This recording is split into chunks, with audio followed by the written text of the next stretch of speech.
Muy buenas noches en nuestro 60º programa de Al Derecho y al Revés. ¿Qué dices? Este programa que conducen Alejandro Drukarov, hoy ausente, pero a quien vamos a escuchar porque está presente con nosotros, y Alfredo Poropitkin, con la producción de Federico Politi y con nuestro gran operador de siempre, que es Gerardo Subirana. Bien, el programa de hoy, un programa especial. Tenemos aquí en el piso dos grandes personas, amigos y amigos, sí, tenés señor, razón. amigos. Uno de ellos de gran corte académico, sí. Y que lo hemos escogido fundamentalmente porque hoy es el Día del Docente Universitario. Mira vos, con lo cual lo voy a felicitar, a presentar y a felicitar. Y nos tenemos que felicitar todos nosotros también, entonces. A Marcelo Camerini, y entonces de este lado estaremos los profesores universitarios. Lo que tiene Marcelo es que además es un gran autor, un prolífico autor de obras de derecho, y un gran abogado y un gran conocedor de derecho comercial y de la actividad bursátil, que ha hecho de eso su especialización en la vida. Bien, también nuestro otro invitado es Carlos March, líder y referente de la sociedad civil, que nos hablará sobre las ONG, y Alfredo lo presentará después cuando le concedamos la palabra.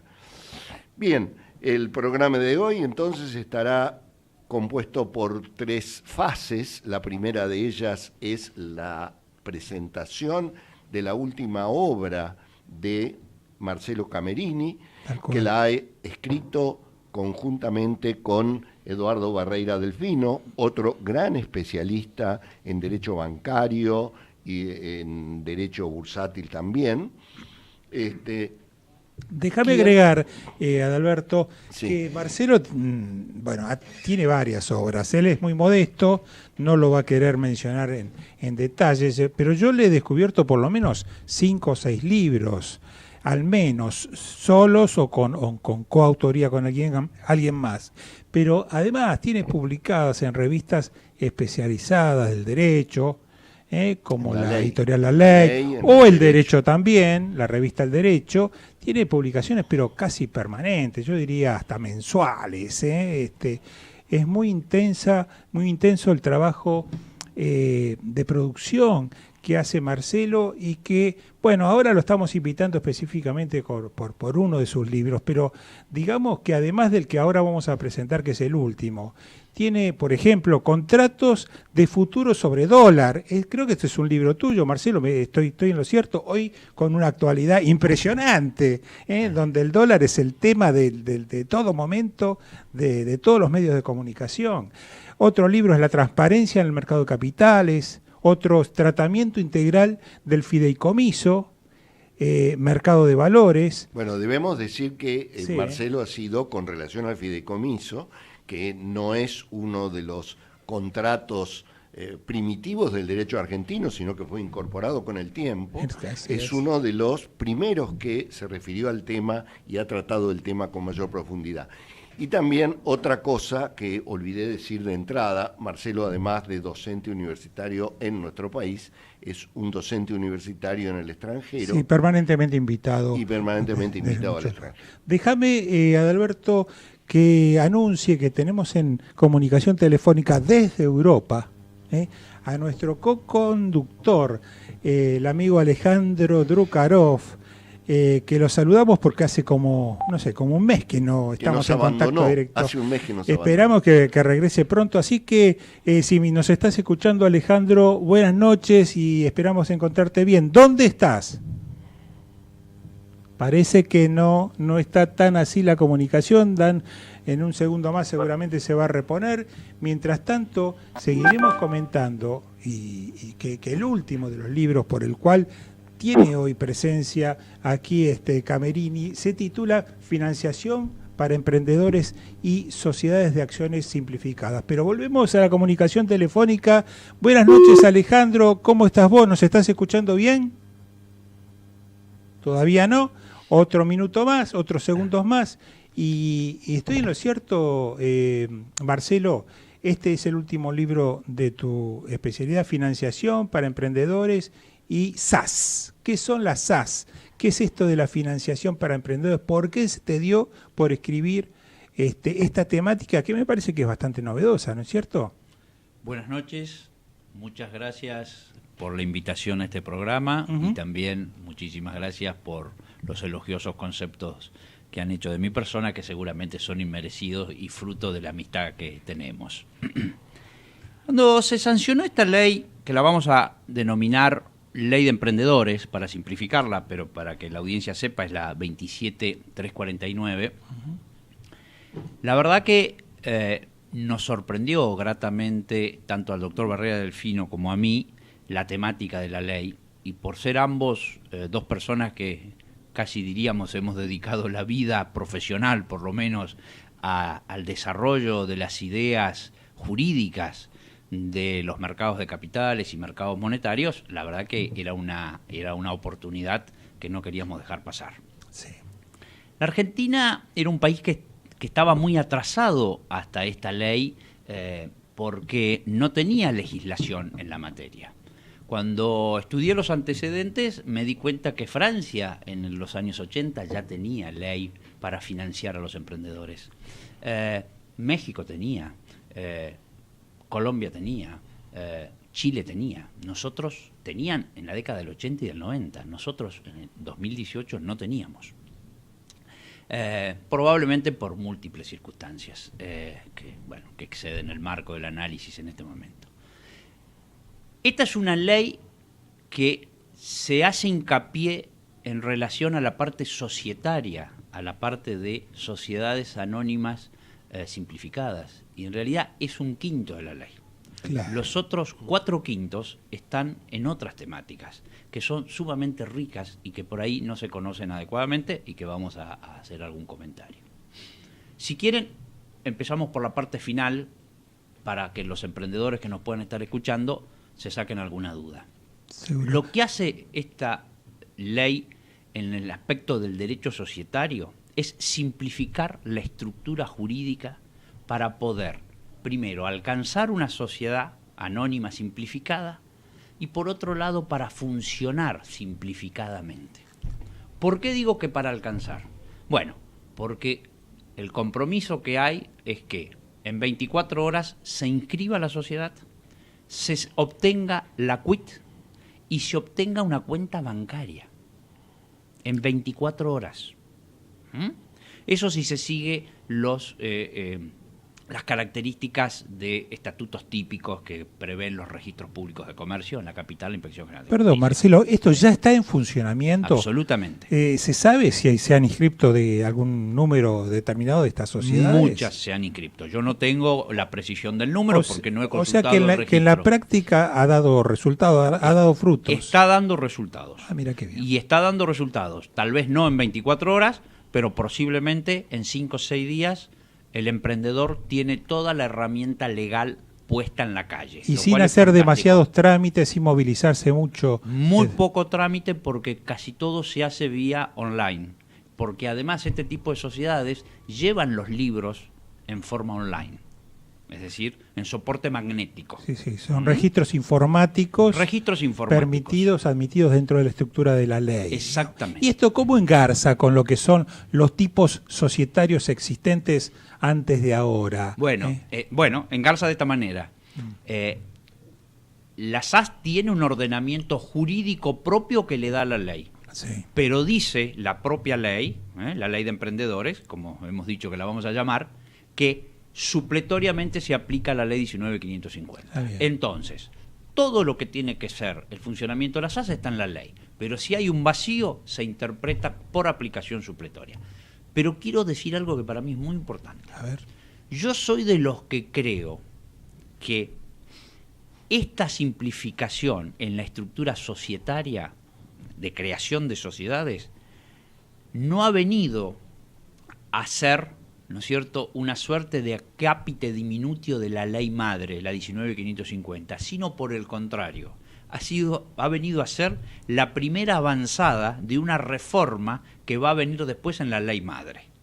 Mira. Porque mucha gente cree que esta ley con el tiempo va a desaparecer porque va a ser fagocitada por la ley madre. Y yo no creo eso, yo creo al revés, que esto es un primer avance en el tema de desacralizar algunos institutos jurídicos, modernizar todo lo que tenga que ver con el llamado a asamblea, con la notificación a los accionistas, el edicto, la publicación del edicto, el costo.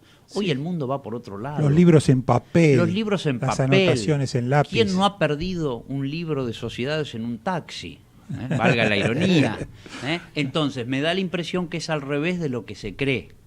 Ahora, a mí me parece que esto es la punta de lanza para posteriormente la reforma de la ley madre. Marcelo, ¿hay alguna crítica por esto del derecho y el revés que nosotros no debemos olvidar? No, para nada. En cuanto a la sociedad anónima simplificada, no tiene control de la Inspección General de Justicia. O sea, los organismos de control están afuera de esta de la vida de la sociedad.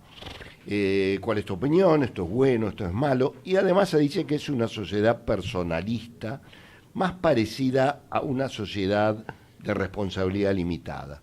Yo creo que está muy bien que sea una sociedad de responsabilidad limitada, porque obviamente una sociedad por acciones es un patrimonio afuera del patrimonio del dueño, que hoy día puede ser una sola persona, pero ¿cómo es esta historia de que lo que hasta ahora siempre ha estado controlado de alguna manera por el Estado mediante la Inspección General de Justicia o las direcciones de personas jurídicas, en teoría, ya no lo está? En teoría. Bueno, hagamos una distinción. El verdadero control estatal de las sociedades está dado cuando la sociedad está en el artículo 299 de la ley. Bien, ese es el verdadero control o interés público que tiene el Estado. Explícale a los oyentes. Son sociedades que tienen determinadas características, puedo señalar rápidamente tres. Unas son las sociedades que ingresan al régimen de oferta pública, otras son sociedades que tienen un determinado capital social en cuanto al monto, otras mayor a los comunes, exactamente, otras son las sociedades de ahorro y préstamo, etcétera, etcétera. Correcto. Son los incisos que prevé el 299. O sea, esas son controladas, las restantes es un control muy relativo. Más que controlada, podríamos decir que tienen interés público y entonces tienen un contralor legal, ¿no es cierto?, más intensivo. Ahora, yo pregunto, ¿cuántas sociedades hay en el 299? Vamos a dar cualquier número, ¿10% de las actuales sociedades anónimas? Sí. Ni creo. Pero menos, no importa, demos el 10. Sí. El otro 90 tiene un control mínimo, que es el mismo control que van a tener una SAS. Correcto. Lo que pasa es que la SAS viene a romper paradigmas y en la rotura de paradigmas creemos que realmente el Estado se desentiende del contralor. Sí. Y hay toda una discusión además, si el Registro Público de Comercio es un organismo de contralor, ¿no es cierto?, en el sentido de oportunidad, mérito y conveniencia, o simplemente hace control de legalidad. Toda una discusión que se dio en la década del 90 y en la década del 2000 en la Argentina, que la vamos a dar por superada acá. Yo creo que acá hay un cambio paradigmático y ese cambio paradigmático hace que empiecen a surgir cuestionamientos que para mí no tienen sentido. Otra cuestión. Nos pasamos durante 30 años discutiendo cuál debería ser la cifra de capital mínimo en una sociedad. Esto lo rompe. Pone 2 salarios mínimo vital y móvil. ¿Por qué? Porque para quien se inicia es una discusión sobre el sexo de los ángeles, el monto del capital. El capital tiene que ser nada porque no tiene plata para el emprendimiento y necesita fondearse y después, el día de mañana, se ajustará el capital en la medida que haya patrimonio. Pero acá una pregunta, Marcelo. Vos decís que esta ley nueva, donde están incluidas las SAS, tiene una parte de financiación o búsqueda de financiamiento para justamente los emprendedores que acometen nuevas actividades y por otro lado la forma societaria y demás. ¿Cómo está dado eso? ¿De qué manera, digamos, se consigue ese posible financiamiento? Muy buena tu pregunta. Mirá, hay 2 capítulos que son diferentes pero muy interesantes. Uno que vamos a definir el capítulo privado y otro vamos a definirlo como el capítulo público de la ley. En el capítulo privado vos tenés lo que se conoce como crowdfunding. CRAD, ¿no es cierto?, multitud, funding, crédito. ¿Qué nace a partir de esto? A partir de esto nace la posibilidad que vía plataformas de financiamiento, que son como consecuencia de esto, haya cantidad de inversores que destinen parte de sus ahorros a esas plataformas. Y esas plataformas electrónicamente financian a proyectos, ahí está, ¿no es cierto?, Alejandro, de emprendedores. Me das un segundo, que aquí tenemos, parece ser, esta vez dicen que la tercera es la vencida. Tenemos a Alejandro Drukarov en el teléfono y te saludamos, Alejandro. ¿Estás allí en la línea? Hola, hola. Alfredo, esto es una conspiración para impedir que nos comuniquemos. Ajá. Algo de eso debe haber, pero bueno, pero nosotros perseveramos y al final lo hemos logrado. Yo no te estoy escuchando demasiado bien. Quizás Adalberto te escucha mejor, así que con él vas a conversar en este momento. Bueno, ¿nos has escuchado una parte, Alejandro? Bueno, un abrazo. Nos has escuchado, bueno. Te escuchamos a vos ahora. Bueno, primero un abrazo para todos en la mesa. La verdad que los extraño, ya la semana que viene voy a estar reincorporado. Y creo que la idea era transmitir muy brevemente cómo se viven estos días tan intensos y en cierta medida también angustiantes y preocupantes desde afuera, ¿no? Sí, así es. Uno desde afuera tiene una vida un poco menos comprometida. Tenemos algunos problemas de transmisión. Al mismo tiempo, quizás de mayor dificultad para entender cómo nuestro país puede recurrentemente volver a rebotar de crisis en crisis. Un poco la primera sensación. Danos una impronta de cuál es la visión que tenés desde allí. Y decinos, Alejandro, ¿dónde estás en este momento? Yo estoy en París de hace 2 días, pero estuve antes en Estocolmo unos días y estuve antes en Londres. La verdad es que sociedades que, a pesar de tener, en particular, Londres después del Brexit, Inglaterra después del Brexit, Francia con una situación bien social muy intensa, huelgas de hace unos cuantos días, sin embargo la forma de tramitar los problemas, de sustanciarlos, de llevarlos adelante, es tan diferente, pero tan diferente a la nuestra, que a uno le llama poderosamente la atención. Cierto que son sociedades con culturas distintas, historias distintas, situaciones diferentes, pero está sumamente complicado y visto fuera a uno un poco más todavía entender que nos cuesta tanto por unos en censos mismos, en esas cosas básicas que hacen que la sociedad funcione. Alejandro, discúlpame que te interrumpa, estamos teniendo algún tipo de dificultad nuevamente en la línea. Yo te diría, la semana que viene vos vas a estar acá con nosotros en Buenos Aires y en el programa, ¿es así? Si es así, ¿por qué no nos transmitís en vivo una reseña de tu viaje? Y yo te quiero dejar planteada una pregunta. ¿Qué pasa? Vos me dijiste que estás en París o estuviste por allí.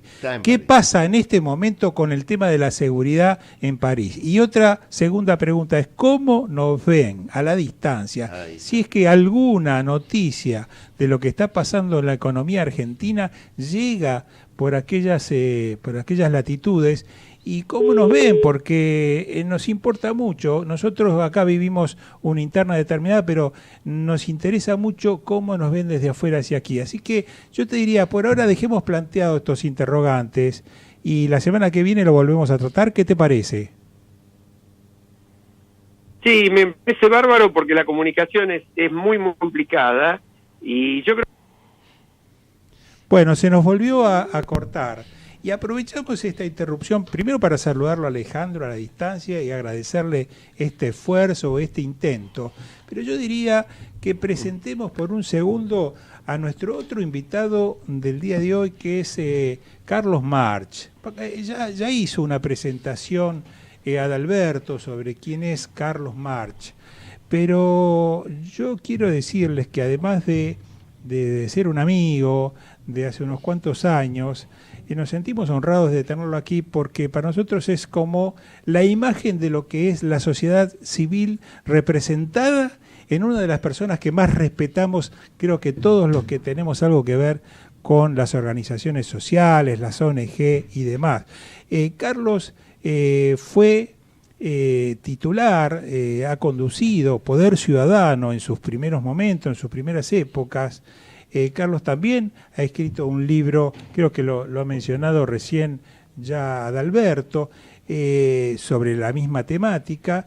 Y bueno, y estamos preocupados, interesados, porque vemos que las cuestiones políticas, sociales, en nuestro país siguen dándose, siguen avanzando, pero las sociedades civiles no tienen una adecuada inserción en los espacios públicos, no hay un reconocimiento suficiente, por lo menos desde nuestro punto de vista. ¿Esto es así, Carlos, o estoy equivocado?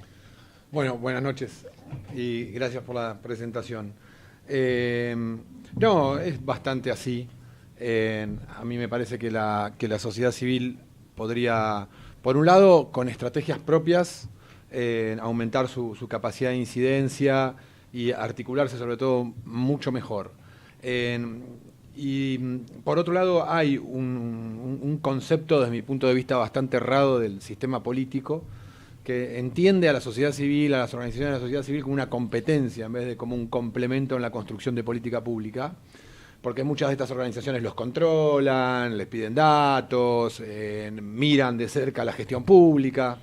Entonces, lamentablemente hay un contexto que no ayuda a que se calcula que hay entre 80.000 y 100.000 organizaciones sociales en la Argentina puedan potenciar su trabajo y complementar las políticas públicas.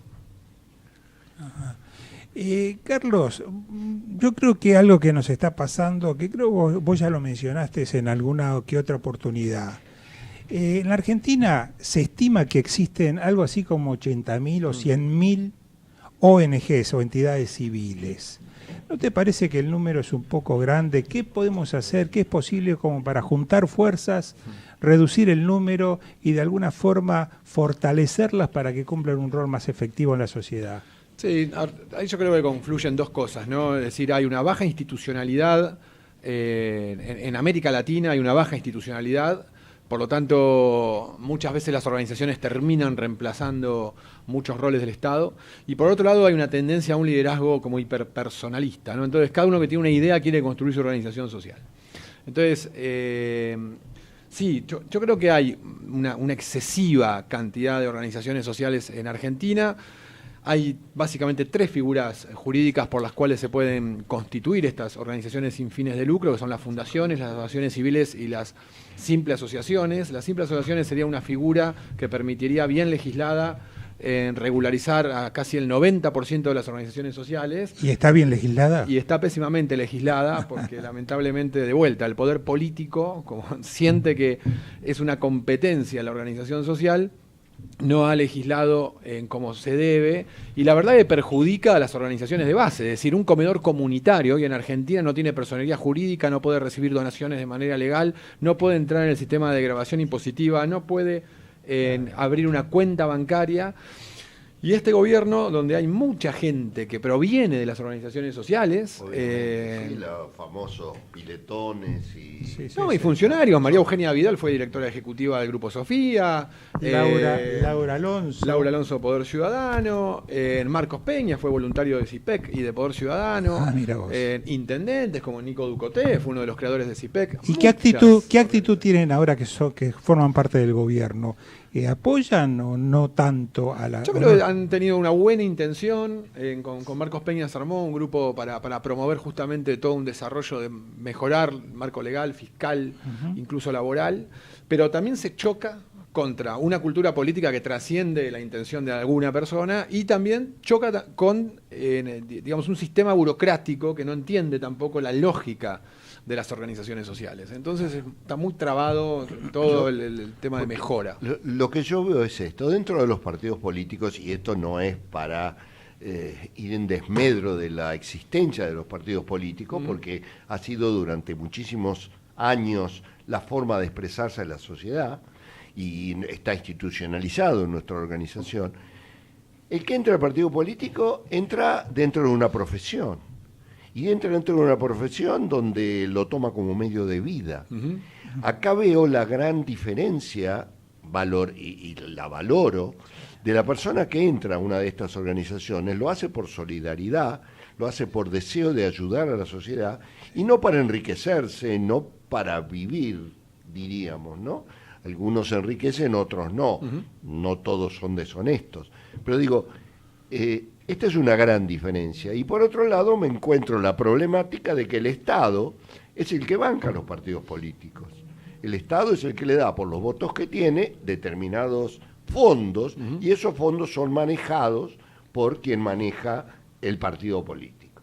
Sus pequeñas unidades, grandes o como fuera. Sí.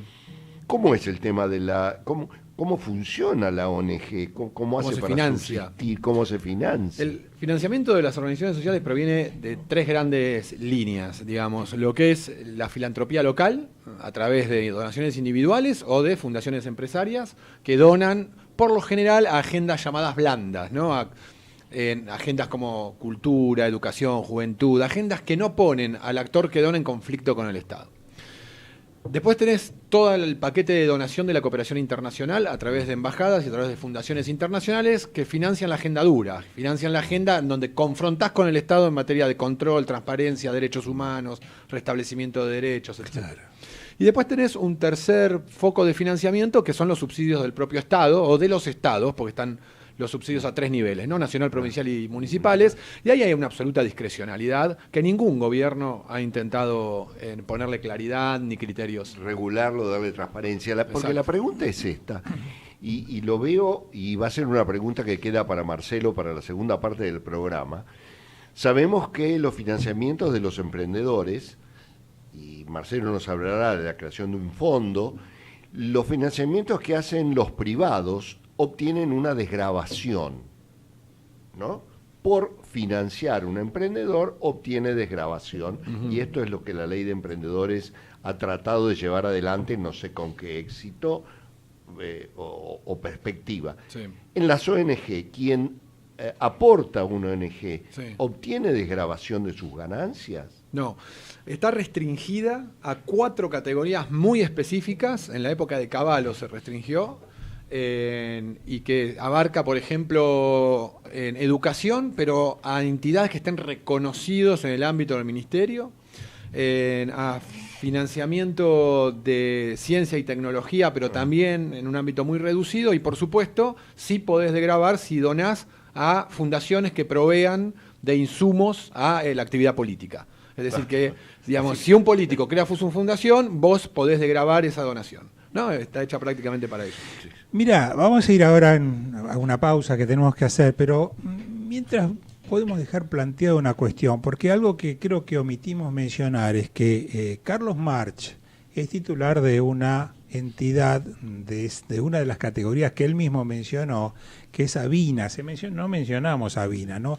Avina, ¿sí la mencionamos? Bueno, Avina es una de las pocas entidades multinacionales, o internacionales al menos, que da un importante apoyo a las organizaciones sociales, y como él dice, es una de las entidades que financia la agenda dura, o sea, aquellos actores sociales que luchan contra, por ejemplo, los delitos que perjudican, digamos, a la sociedad, a los ciudadanos, y que provienen justamente de los políticos, porque justamente los políticos van a ser los que menos les va a interesar combatir o aportar fondos en ese sentido. De hecho, en el gobierno kirchnerista, las ONGs, en su gran mayoría, y en especial estas que mencionamos recién, han tenido, digamos, todo el incentivo por parte del gobierno de esa época de que no se financie a las ONGs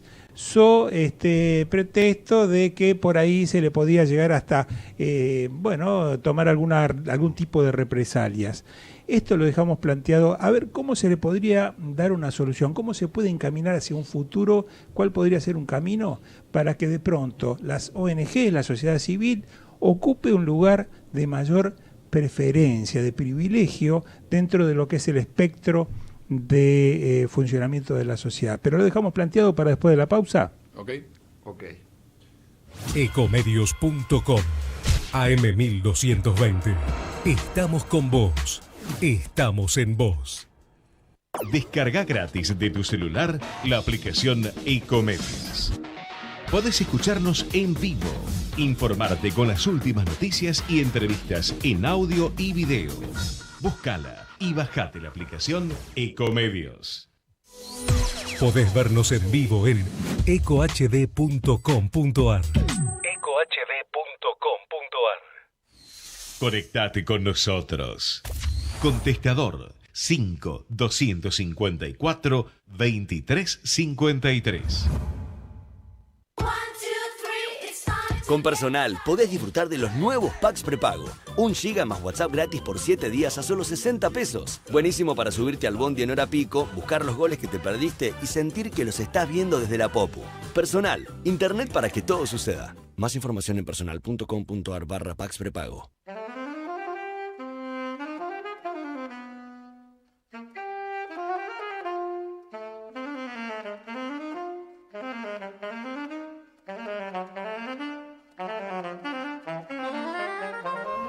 Bueno, estamos de nuevo en el aire y habíamos dejado planteada una pregunta para Carlos March, de Avina, quien, nos va a ilustrar un poquito, decir cómo buscar caminos para que las ONGs ocupen el lugar que verdaderamente debieran tener en el espectro de la sociedad. Yo creo que hay varios caminos. Uno es cambiar la cultura del dirigente político que administra el Estado para que pueda entender a las organizaciones sociales como un complemento de la política pública y no como una competencia. ¿Y cómo se logra eso? Bueno, con cultura política y con correrse de un sentido mezquino de hacer política, en donde se siente que si una ONG ocupa determinada agenda, sale en determinado programa, le resta visibilidad, electorado, etcétera, a un político. La verdad que me parece un pensamiento antiguo y que además no se ajusta a la realidad, porque son sistemas distintos. El sistema político se mueve desde la representación, el político sí representa al ciudadano. La ONG no representa a nadie, la ONG lo único que hace es impulsar agendas de interés colectivo. Correcto. En la medida que lo hace bien, tendrá legitimidad para hacerlo, y en la medida que legitimidad mal, que lo hará mal, o que lo hace mal, tendrá que cerrar. Entonces, no hay una competencia, sí, yo veo mucha complementariedad. Lo segundo es mejorar el marco legal fiscal que rige a las organizaciones sociales. Las organizaciones sociales se la pasan administrando insustentabilidad. No hay forma de construir una ONG sustentable con el sistema que hay actualmente legal, y además el sistema perverso de donaciones, que también no tiene que ver con lo legal, sino con prácticas y lógicas que sirven en el primer mundo, donde hay mucha cultura de donación individual. Entonces, las organizaciones financian sus gastos con donantes individuales, y los donantes programáticos, ¿no?, las fundaciones, etcétera, le agregan valor, pero ya tienen resuelto el día a día. En Argentina se financian con la lógica de programas, pero como no hay cultura de donación individual, entonces la ONG tiene financiado un programa durante un año y no puede pagar la luz al mes que viene. Es decir, tenés programas fuertes en instituciones débiles. Bueno, volvamos ahora. Muchas gracias, que nos has aclarado mucho estas dudas que nosotros teníamos. Volvamos a Marcelo Camerini y a la pregunta que había quedado en el aire y que había hecho muy inteligentemente Alfredo, que es la de decir, bueno, ¿qué pasa con los fondos? Llega la hora de la verdad, los necesito al inicio, ¿cómo se desarrollan? ¿Cómo terminan? ¿Qué pasa con este fondo que se creó y que nosotros vemos organizado en la ley? Antes de llegar a los fondos, vamos a explicar una suerte de que podríamos denominar de camino crítico si fuéramos ingenieros, pero como no lo somos nosotros, por lo menos vamos a hablar del camino de la felicidad. Hay alguien que tiene una idea. Eso es un emprendedor potencial. Una idea con ganas de desarrollarla, una idea innovativa, algo que no es común, pero no tiene recursos. Correcto. Cuando esa idea empieza a fructificar en una pequeña estructura, eso es una startup. Es idea más crecimiento. Pero esa startup necesita capitales intensivos. Sobre todo en lo que son las startups tecnológicas.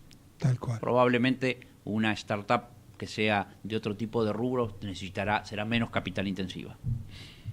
Y entonces acá viene lo que recién nos preguntaba Adalberto, las fuentes de financiamiento. Y entonces ahí hay dos, la pública y la privada. Como concepto es el crowdfunding, que ya lo expliqué.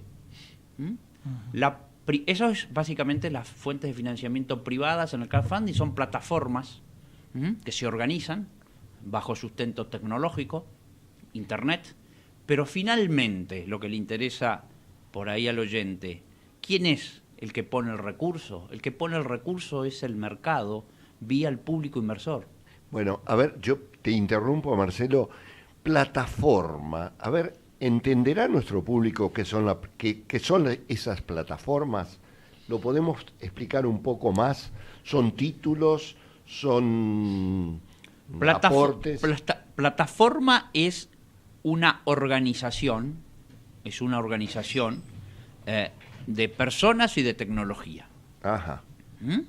Esta radio puede ser tranquilamente una plataforma, porque son personas que hacen la radio, pero también hay un montón de tecnología que permite que vía la onda llegue al oyente.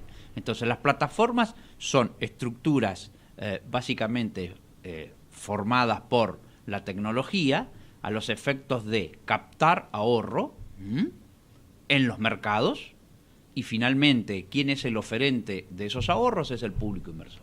Claro. Ese ahorro se canaliza, no se canaliza con presencia física, porque la presencia física ha terminado. No es que el ahorrador va a un banco y pone la plata y un señor le recibe la plata. Hoy todo eso se puede hacer por medios informáticos y por la utilización de las redes de Internet. Claro, es la desmaterialización absoluta, por eso se habla de plataformas. Claro. De hecho, para los que quieran seguir investigando, la Comisión Nacional de Valores ha dictado una resolución, la 717, que reglamenta estas plataformas, porque por supuesto estas plataformas van a tener dueños, porque estas plataformas van a ganar una comisión en la intermediación. Marcelo, tengo una pregunta, una duda. Después te continúo cómo sigue el camino de la felicidad. Quisiera que continúes con ese camino. A ver si llegamos, porque yo escucho hablar de la fintech. Bueno, ahora vamos a la fintech ya es la especialidad. Ajá. Después de esto está la plataforma pública, que es el FONSE, que es un fondo fiduciario público donde el Estado va a ser el que va a fondear a los emprendedores. Ajá. Habrá una organización que determinará cuáles son los emprendedores que categorizan las startups, y a esas el Estado le va a dar determinados créditos, por supuesto que entiendo que serán blandos. Correcto. Y estará asociado al éxito. Porque el otro concepto es que muchos de estos inversores que financian startups están financiando un potencial éxito. Claro. Entonces, no todo es la tasa de interés absoluta como un prestamista, sino que acá habrá un interés y también habrá una compensación por el capital inicial atento a el éxito del proyecto. Si fracasa, bueno, probablemente perdamos todos, porque también existe en esto la ética del fracaso. Claro. Muy bien, los países más avanzados en esta materia, cuando está la startup y esta startup ingresa ya en plataformas de financiamiento, tienen lo que se llama capital semilla e invernaderos. Aunque le parezca mentira, parece que estamos en botánica, como en el secundario. O en el campo. Sí. O en el campo. Incubadoras. Bueno, son incubadoras. Claro. ¿Qué hacen? Este pequeño proyectito, lo que hacen es someterlo a una suerte de tutoraje. Ah, mira. Y claro, porque es una forma también de acotar el riesgo. Seguro. ¿No? Porque posiblemente muchísimos de estos proyectos no lleguen a ser éxitos, pero posiblemente también los que sean éxitos muy grandes. ¿Y quiénes actúan como tutores? Las organizaciones de personas que generan lo que se llaman este tipo ¿cómo se llama? De invernaderos. Y entonces van promoviendo y van mejorando la idea que el emprendedor tiene. Y cuando están bajo un sistema ya de flotación, lo dejan que siga adelante. Vos me preguntabas qué son las fintech. Sí. Bueno, por supuesto que una vez que el emprendedor, la startup se desarrolló y ya empezó a tener mercado, ganancia, empieza a funcionar como una empresa y tiene la estructura legal de las SAS. La fintech es la competencia que se viene a los bancos en el mercado minorista. ¿Son bancos sin estructura? Podríamos decirlo así. A ver, ¿quién es hoy por hoy quien más está intentando desarrollar la cultura fintech en la Argentina? Mercado Libre. ¿Vía qué? Vía una fintech que se llama Mercado de Crédito. Mercado de Crédito da financiamiento a quien lo requiera cumpliendo las condiciones que sean. Mercado Pago. ¿Mercado Pago? Creo que es Mercado Pago. Sí, bueno, no sé si es Mercado Pago o Mercado de Crédito, pero bueno, alguna de esas dos es. Esto viene a cambiar la matriz de financiamiento en el sector, ¿no es cierto?, minorista. En el mayorista no. Y viene a cambiar todo el funcionamiento del sector bancario y de intermediación, ¿no es cierto?, en el sector minorista. O sea, perdóname para aclarar un poquitito más. Quiere decir que antes iba al banco, hablaba con el gerente, hablaba con el dueño del banco, buscaba sus conexiones para obtener el crédito. Ahora tiene otro lugar a quien recurrir, explicar cuál es su proyecto, convencerlo de su proyecto y obtener financiación. Sí, porque esto no solamente está orientado a las startups, esto está orientado masivamente al público. O sea, no tenés que ser una startup para calificar para obtener un crédito fintech, dentro de una estructura fintech. El crédito personal que vos le pedías al banco a sola firma, hoy se lo pedís no al banco, que por ahí te pide algunos requisitos mayores o te cobra una tasa de interés mayor, se lo pedís a una fintech, que te lo da a sola firma y tal vez con menos requisitos y con menos tasa de interés. ¿En el mercado financiero ya están funcionando? Sí, ya están funcionando. Y es más, debo decirlo públicamente para que se sepa que bajo la administración del actual presidente del Banco Central se ha trabajado y se trabaja intensamente para que esto se desarrolle, aún con la oposición de las cámaras bancarias, que por supuesto ven una acechanza a un negocio. Pero esto es lo que viene porque además esto se puede obtener todo electrónicamente, sin presencia física de la persona que solicita. Se sienta en su PC, ingresa al sitio, solicita el préstamo, se le pedirá la información que sea que tenga establecida, esa información se manda escaneada al sitio, el sitio concede el préstamo y directamente el sitio transfiere a la cuenta del señor en el banco, porque hoy la bancarización es obligatoria. Con lo cual, desde su casa, usted tiene en 24 horas, 48 horas el préstamo otorgado y en ejecución. Mirá qué interesante que encontramos de pronto vinculaciones, sin quererlo, ¿no?, entre las actividades de los dos invitados del día de hoy. La sociedad civil, de alguna manera colaborando o prestando algún tipo de apoyo a los nuevos startups o innovadores o emprendedores que acometen nuevas actividades, y todo esto viene, digamos, con un resultado que se irá seguramente potenciando con el tiempo. Esperemos que en ese, digamos, en esa mayor dinámica, el desarrollo de toda la sociedad civil obtenga sus frutos, sus resultados, que seguramente van a ser más actividad económica, mayor cantidad de empleos, más posibilidad de, bueno, apuntar a resolver la problemática del empleo. Mejores inversores, o sea, mayor cantidad de inversores que confíen en el sistema. Eso es bueno, y a mí se me ocurre que la ONG, alguna ONG, según cuál sea su orientación, podría concientizar a la gente que quiere incorporarse para ser parte de este programa que ha descrito Marcelo. Sí, a ver, las organizaciones sociales vienen impulsando desde hace rato el concepto de responsabilidad social empresaria, que ya está bastante metido en el mercado. Desde mi punto de vista todavía hay mucho para hacer entre lo que se dice y lo que se hace, no hay una gran brecha todavía para trabajar ahí, pero además están surgiendo formatos empresariales que de alguna manera juntan lo que explicaba Marcelo, digamos, de estos formatos con fines de lucro que cruzan con un impacto social positivo, ¿no? Es decir, el formato de empresa social, ¿no?, donde una ONG puede crear una empresa social y todo lo que produce esa empresa, que es con fines de lucro, es invertido en la misión de la organización social, o lo que se conoce ahora como empresas B. ¿No? Donde son empresas que reparten incluso utilidades, pero en su estatuto ya tienen puesto ahí el impacto social que va a generar esa actividad comercial, industrial o de servicio. Bueno. Entonces, empiezan a haber nuevos esquemas que empiezan a aunar de alguna manera una rentabilidad que genera riqueza social al mismo tiempo que le permite a la empresa, obviamente, acumular ganancia para seguir invirtiendo. Ahora, Marcelo, una pregunta y el programa, como siempre, se nos va de las manos. Hay una nueva ley del mercado de capitales. No te vamos a pedir que nos expliques, que lo harías maravillosamente, pero ¿en qué beneficia a la Argentina o perjudica a la Argentina esta nueva ley de mercado de capitales que yo tengo entendido ha receptado alguna de tus ideas expuestas alguna vez en alguno de tus trabajos publicados? Correcto, desde la semana pasada tenemos una nueva ley de mercado de capitales, es una reforma a la ley 26831 y es la ley número 27440 para que el oyente se vaya familiarizando con los números. Yo creo que es una ley muy positiva, es una reforma muy positiva. Por supuesto que cuando leo todo el articulado, siempre alguna cosita más me hubiese gustado agregar, pero bueno. Obvio, seguro. Son las cosas que suceden con el trabajo de otro.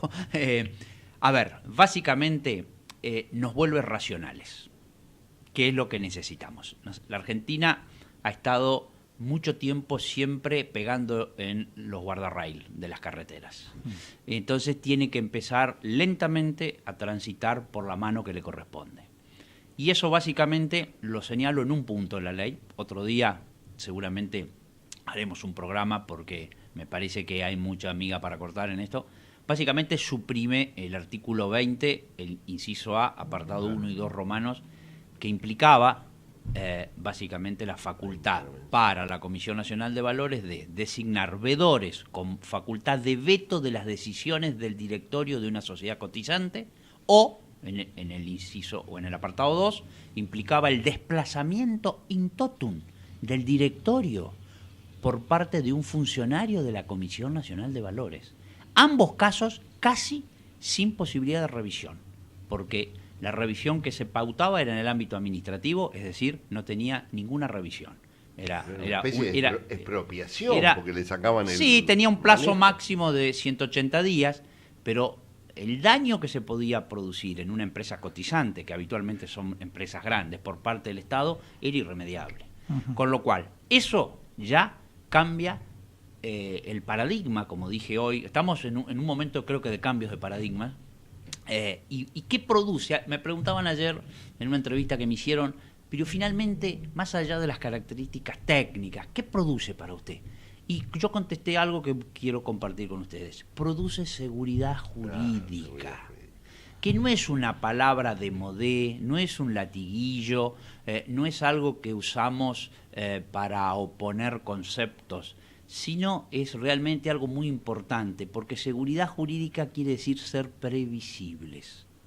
Y si nosotros necesitamos de los inversores, locales y extranjeros, como lo estamos viendo en estos días, tenemos que darle seguridad. ¿De qué?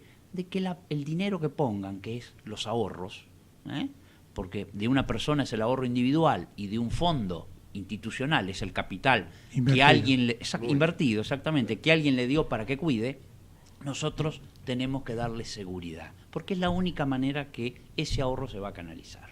Y entonces esto trae esto, seguridad jurídica trae la ley. Yo recuerdo que antes se decía, Marcelo, y bueno, pero esto no se va a usar nunca, esto está puesto por si las moscas, diríamos, ¿no? Pasa algo muy grave en alguna sociedad.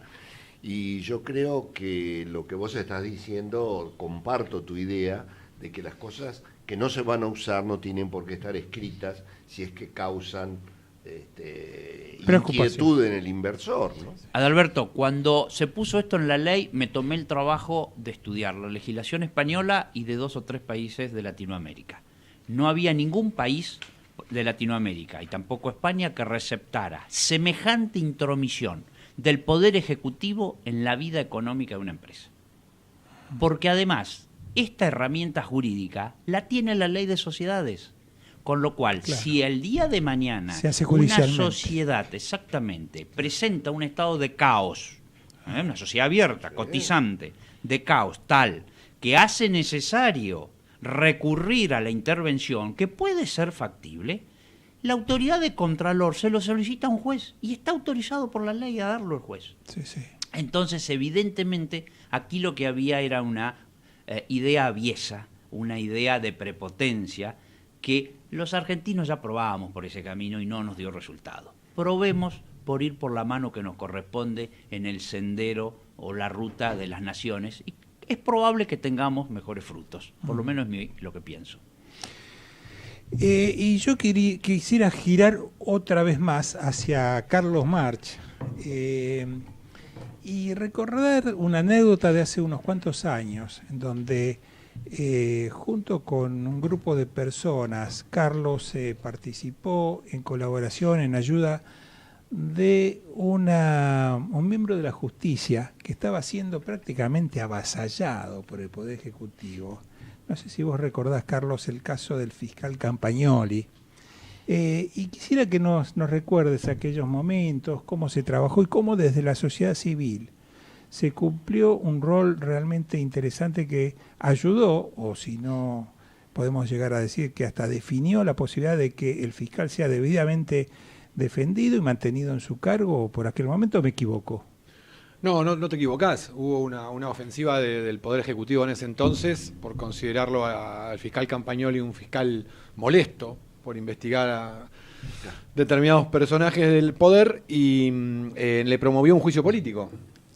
Que incluso se constituyó el tribunal para avanzar con ese juicio, y eso generó una gran movilización de la sociedad civil. Y acá estaban hablando recién de la tecnología aplicada a las finanzas. Podemos hablar perfectamente de la tecnología aplicada a la participación ciudadana con la página, exacto, change.org, donde cualquier ciudadano puede elevar una petición, y una ciudadana, se elevaron 2 peticiones ahí. Una ciudadana elevó una petición para que se suspendiera el juicio político, que juntó como 300.000 firmas, y después impulsó otra petición para declararlo a Campagnoli ciudadano ilustre de la ciudad de Buenos Aires. Y el día que se estaba presentando las 100.000 firmas que se juntaron en un mes, la legislatura sancionaba la ley donde se lo declaró ciudadano ilustre, o relevante. Como bueno, yo voy a decir una infidencia que seguramente Carlos no le va a gustar nada que lo mencione, pero cuando se lo declara ciudadano ilustre al fiscal Campagnoli, ese día hubo que preparar un detalle minucioso o un detalle de su trayectoria para justificar esa designación. ¿Y saben ustedes quién fue la persona que preparó semejante trabajo? Fue nada más ni nada menos que fuiste vos. Sí. Carlos March, aquí a mi derecha, que realmente elaboró un análisis de la trayectoria de Campagnoli, con pelos y señales y detalle tal de que prácticamente por sí solo caía por su propio peso la designación de ciudadano ilustre, que por supuesto recibió el apoyo de la mayor parte de la ciudadanía, y eso permitió, digamos, que el Poder Ejecutivo de aquel momento, que era el que arremetía contra Campagnoli, desistiera de aquella loca idea, ¿no es cierto? Sí, porque lo importante, más allá de cómo se llame la persona involucrada, fue Campagnoli en esta ocasión. Después hubo 2 jueces previsionales que también se los quiso, 2 camaristas que se los quiso llevar a juicio político porque concedían los amparos que presentaban los jubilados para acelerar los ajustes jubilatorios. Entonces, me parece que es bárbaro que la ciudadanía reaccione y se manifieste cuando hay avasallamiento de un poder sobre otro, ¿no? De restablecer el sistema republicano desde la participación ciudadana. ¿Cómo ves el tema de la transparencia antes, o sea, durante los últimos 10, 15 años, y cómo lo ves hacia el futuro? No, yo lo veo mal. Porque la corrupción no es un problema de quien esté de turno en el gobierno, la corrupción es un problema estructural. Y yo no veo realmente cambios estructurales para que en Argentina cambien las cosas. El sistema político está totalmente cruzado por la corrupción y por el delito organizado. El sistema político, más allá de los partidos, tardó 32 años en la democracia para darnos una ley básica como la Ley de Acceso a la Información Pública. Hace 1 año y medio que Argentina tiene Ley de Acceso a la Información Pública. ¿Y notás que la justicia está virando, está teniendo algún cambio en este sentido como para ayudar a la sociedad? No, tampoco. No creo que desde sus prácticas estructurales el sistema judicial esté cambiando algo. Bueno, la verdad que es apasionante este encruzamiento de información entre lo que se ha venido consiguiendo en estos días desde la legislación comercial y con la presencia de Marcelo Camerini, que nos explicó estas nuevas normas, su presentación del libro referido a las SAS y a los métodos de financiamiento. Agradecemos que nos lo haya traído. Poner un poquito más al medio para que aparezca en pantalla. Ahí vos estás viendo la pantalla, estamos viendo el libro en pantalla. Gracias, Marcelo, las recomendamos a todos porque nos dicen que prácticamente agotando, que rápidamente concurran. Es de editorial Ad Hoc. Editorial Ad Hoc ha sacado este hermoso libro que es completísimo y único en la materia, así que lo recomendamos desde ya.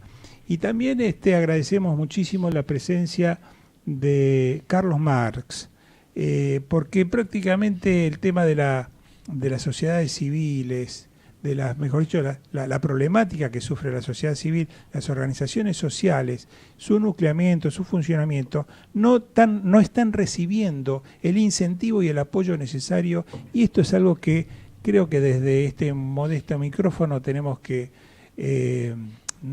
coadyuvar o tender a que esto se modifique, que cambie, que sean reconocidas, porque en sí la presencia de la sociedad civil en la problemática de nuestro país seguramente va a traer mucha luz y soluciones a muchos de nuestros problemas. Así que les agradecemos. Bueno, les agradecemos la presencia, la escucha que nos han hecho y anunciamos a los que van a continuar con esta radio, que son programa Voces y Memorias con Hernán Dobri. Muy bien. Muchas gracias y hasta el martes próximo. Muchas gracias. Gracias a ustedes. ustedes. Muchas gracias. Buenas noches.